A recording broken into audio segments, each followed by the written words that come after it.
Hello बच्चों, विज्ञान की क्लास में आज हमने टॉपिक लिया है सूक्ष्म जीव या माइक्रो ऑर्गेनिज्म।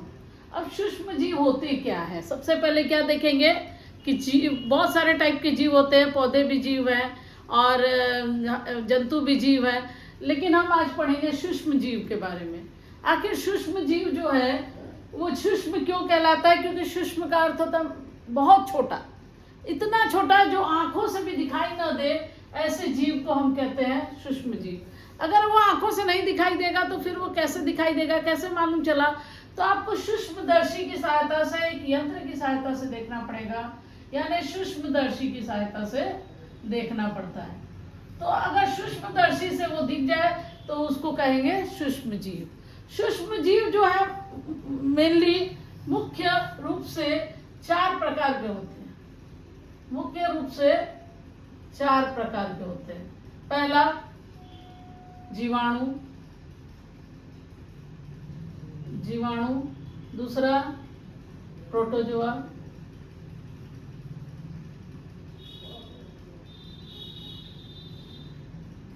तीसरा शैवाल और चौथा हो गया आपका कवक। तो ये सब सूक्ष्म जीव है। इसमें से ये पौधे का सूक्ष्म जीव है, बाकी जंतुओं वाले सूक्ष्म जीव है। तो ये एक और जीव है इसमें, सूक्ष्म जीव में विषाणु, जिसको हम न जीवित मानते हैं और न मृत मानते हैं। इसको दोनों अलग कैटेगरी में वैसे रखा गया है, लेकिन पांचवा इसको भी कहा जाता है। ये विषाणु जो है वायरस, आपने नाम सुना होगा कोरोना वायरस, क्योंकि वायरस बहुत फैला था उस समय, तो सभी बच्चे जान गए होंगे कि वायरस होता क्या है। तो विषाणु जो है वो जब किसी बॉडी में चला जाता है, जब तक वो मृत रहता है और अजीवित कहलाता है, लेकिन वो जब किसी परजीवी के बॉडी में चला जाता है तो वो बहुत तेजी से मल्टीप्लाई करने लगता है और वो जिंदा कहलाने लगता है। जैसे ईस्ट वगैरह आटे में डाल देने पे ईस्ट का आटा फूलने लगता है और बड़ा हो जाता है। तो इसी तरह विषाणु एक ऐसा जीव है जो किसी और के बॉडी में जाके, जब किसी जीव के बॉडी में जाता है तो बहुत तेजी से बढ़ने लगता है। इस तरह से ये 5 टाइप के सूक्ष्म जीव हो गए। और ये सूक्ष्म जीव पाए कहाँ जाते हैं? कहाँ पाए जाते हैं?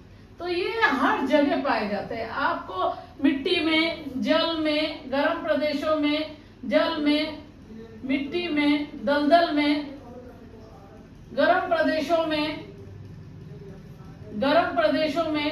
ठंडे प्रदेशों में, हर जगह ये पाए जाते हैं। कोई भी ऐसी जगह नहीं होगी जहाँ ये नहीं पाए जाएंगे, लेकिन हमें ये आंखों से दिखाई नहीं देते हैं। इसके बहुत सारे टाइप है, अलग अलग टाइप के। हम जैसे जीवाणु के टाइप है छड़नुमा, यानी ये सर्पी जीवाणु।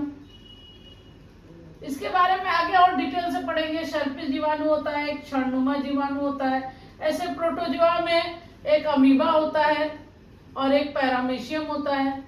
अमीबा और एक होता है पैरामीशियम।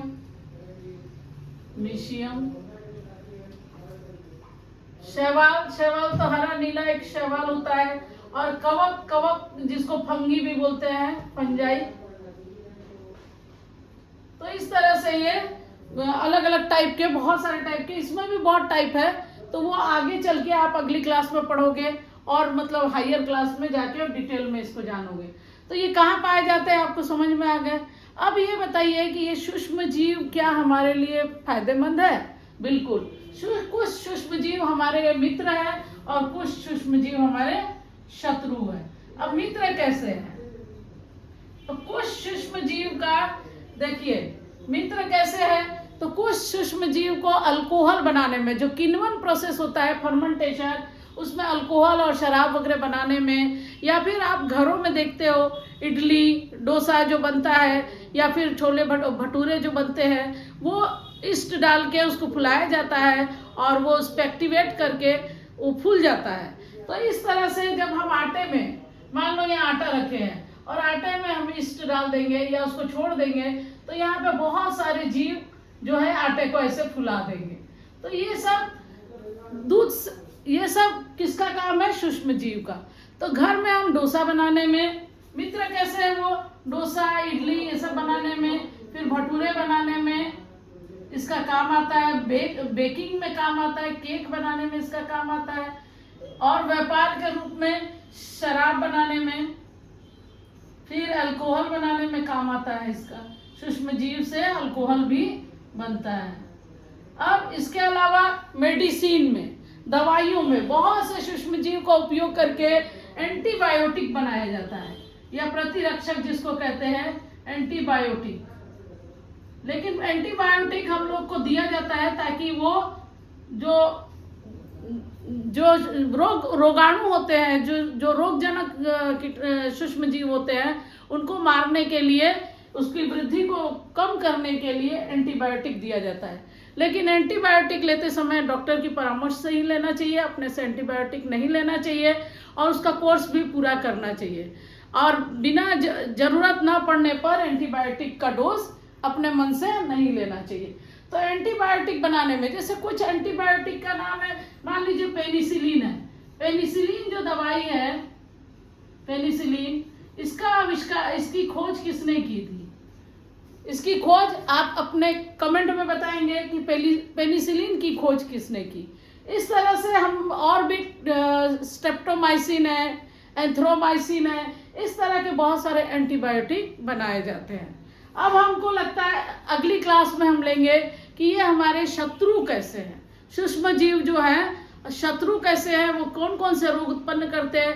वे पौधों में भी रोग उत्पन्न करते हैं, जंतु में भी रोग उत्पन्न करते हैं, और इंसानों में भी बहुत से रोग को